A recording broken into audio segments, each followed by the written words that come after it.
Чого не бачу, Ну тому давай, поїхали. на три. Давайте. 3, 2, 1. Хелен, запівай.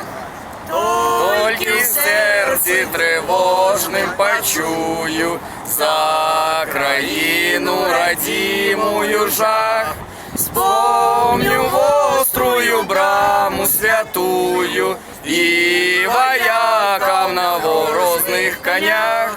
В белой пене проносятся кони, рвутся, гнутся и тяжко хрипят стародавней литовской погони. Не разбить, не спынить, не стрымать стародавней литовской погони. Не разбить, не спиніть, не стримать.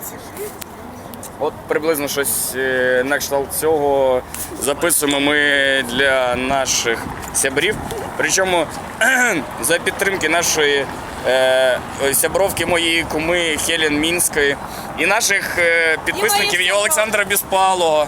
От. І підписника каналу Пірснайдерс і Хелен Мінська Олександра Біспалого.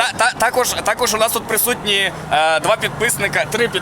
4 підписника Олександра Біспалого. Ну, в принципі, всі ми, коротше. По суті, друзі, ми просто підписалися один на одного і ми тепер блогери. Все, дякую вам. Живе Білорусь! Кількістю. Живе вічно! Живе вічно! Слава Україні! Героям слава! Слава! Путін! Путін! Путін! Хуйло! Все, друзі, живе Білорусь! Живе вічно!